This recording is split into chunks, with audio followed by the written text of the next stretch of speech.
King Charles orders new plans for beloved royal home amid Andrew eviction. In a decisive move that underscores the king's commitment to modernizing the monarchy, King Charles III has initiated comprehensive new plans for Royal Lodge. The cherished 30-room Windsor residence long associated with his brother, Andrew Mountbatten Windsor. This development comes as the long-running saga of Andrew's departure from the property reaches a critical juncture, with reports indicating an expected eviction deadline around Easter 2026. The historic Royal Lodge, nestled within the serene grounds of Windsor Great Park, has been a symbol of royal continuity for generations.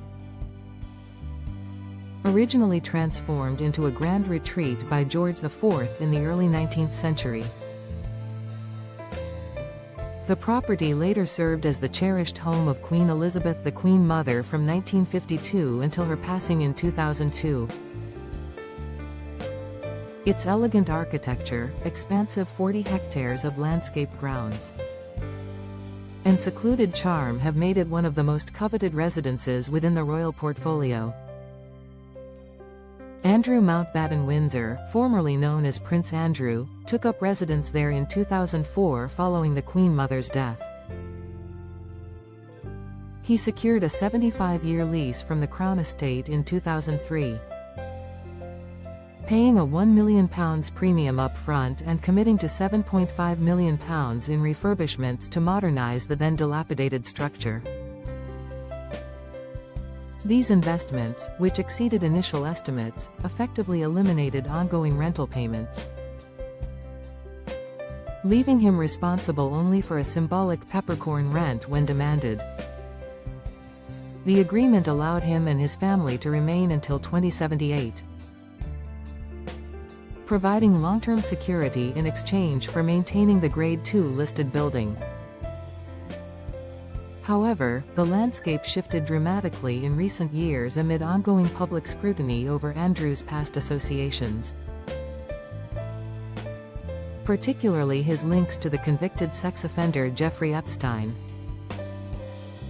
Andrew has consistently denied any wrongdoing and settled a civil case in 2022 without admitting liability.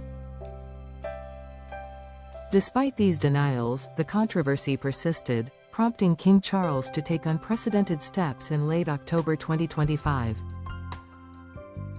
In a historic announcement, Buckingham Palace revealed that the king had initiated a formal process to remove Andrew's remaining titles and honours, including the Style Prince and the Dukedom of York. This stripped him of the designation His Royal Highness, reducing him to Andrew Mountbatten Windsor. Simultaneously, formal notice was served to surrender the Royal Lodge lease, marking the end of his tenure at the beloved property. The decision reflects the king's broader vision for a slimmed-down, more accountable monarchy. By reclaiming Royal Lodge, Charles aims to alleviate financial pressures on grace and favour residences, while exploring ways to generate revenue from royal assets. Sources indicate the king envisions opening more properties to the public or repurposing them for high-end events, similar to efforts at Dumfries House in Scotland. There, the monarch has transformed the estate into a popular venue for weddings and luxury gatherings, boosting income for charitable causes. For Royal Lodge, speculation abounds regarding its future once vacated.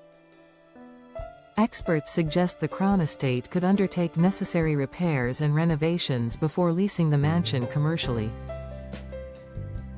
Its proximity to Windsor Castle makes it ideal for high-profile rentals, potentially yielding significant returns while preserving its historic character.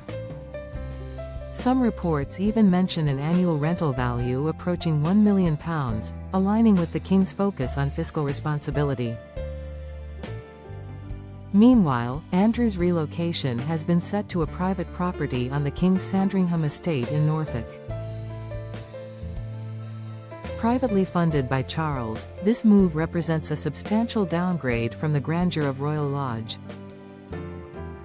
The designated residence, understood to be Marsh Farm, is a more modest 5-bedroom farmhouse requiring extensive renovations. Work on the reception areas, kitchen, and security features is ongoing, with estimates suggesting several months of effort to make it fully habitable and secure. Complications have arisen, as Andrew has reportedly resisted temporary accommodations during the refurbishment period.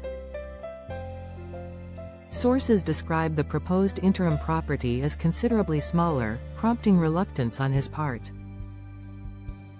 This has delayed the timeline, though the king remains firm on achieving resolution before Easter. The Easter deadline holds symbolic importance, as the royal family traditionally gathers at Windsor for the occasion. Removing Andrew beforehand avoids potentially awkward encounters during family events. It also allows the monarchy to present a unified front as public attention turns to other engagements, including Charles' planned state visit to the United States in spring 2026. That trip, coinciding with the 250th anniversary of American independence, underscores the king's active role on the global stage. As preparations advance for Royal Lodge's next chapter, the property stands as a poignant reminder of evolving royal priorities. Once a private haven, it may soon welcome visitors or serve new purposes under careful stewardship.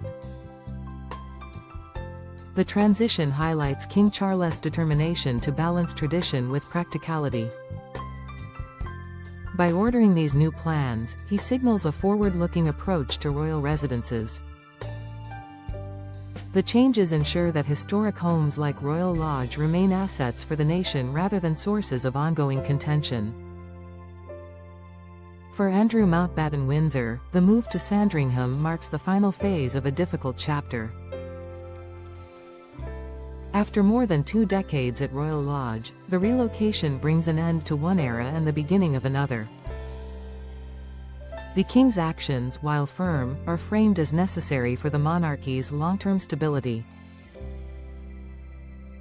As 2026 unfolds, Royal Lodge's future will likely draw continued interest from observers.